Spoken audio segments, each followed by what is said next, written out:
Lebanon రాజధాని బీరుట్పై మరోసారి బాంబుల వర్షం కురిపిస్తోంది ఇజ్రాయెల్. హిజ్బుల్లా సంస్థ అధినేత నస్రల్లా వారసుడే లక్ష్యంగా ఈ దాడులు జరుగుతున్నట్లు తెలుస్తోంది. ప్రస్తుత దాడులపైన ఐడిఎఫ్ ఇంతవరకు స్పందించలేదు. అషీం ఒక అండర్ గ్రౌండ్లోని బంకర్లో దాచుకున్నట్లు గుర్తించి ఈ దాడులు చేసినట్లు సమాచారం. సీనియర్ హిజ్బుల్లా నేతలతో సమావేశంలో ఉండగా గురి చేసి ఈ దాడులు చేసినట్లు తెలుస్తోంది. అయితే ఈ దాడిలో అషీం గాయపడ్డారా లేదా అనేది స్పష్టత రావాల్సి ఉంది.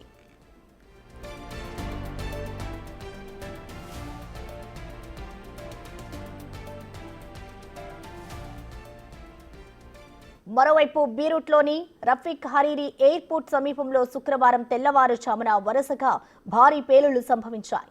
దుబాయ్ నుంచి వచ్చిన ఓ విమానం ల్యాండ్ అయిన కొద్ది క్షణాలకే ఈ పేలుళ్లు జరగడం గమనార్హం. అయితే ఈ పేలుళ్లలో ఎలాంటి నష్టం సంభవించిందన్నది అనేది ఇంకా తెలియరాలేదు. కాగా ఇజ్రాయెల్ దాడిలో మరణించిన నస్రల్లా అంత్యక్రియలు ఈ రోజు నిర్వహించనున్నారు.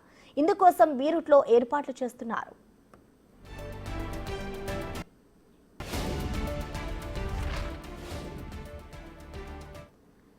కాగా హషీం ప్రస్తుతం హెజ్బుల్లా ఎగ్జిక్యూటివ్ కౌన్సిల్ హెడ్ గా ఉన్నాడు. హసన్ నస్రల్లాకు హషీం దగ్గరి బంధువు. 2017లో అతడిని అమెరికా టెర్రరిస్టుగా ప్రకటించింది.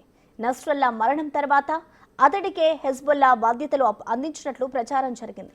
కానీ తాను ఇంకా నిర్ణయం తీసుకోలేదని సంస్థ ప్రకటించింది. బట్ వారసత్వం ఎప్పటికైనా ప్రమాదమన్న ఆలోచనతో ఉన్న ఇజ్రాయెల్ హషీం అంతమే లక్ష్యంగా దాడులు చేస్తున్నట్లు తెలుస్తోంది.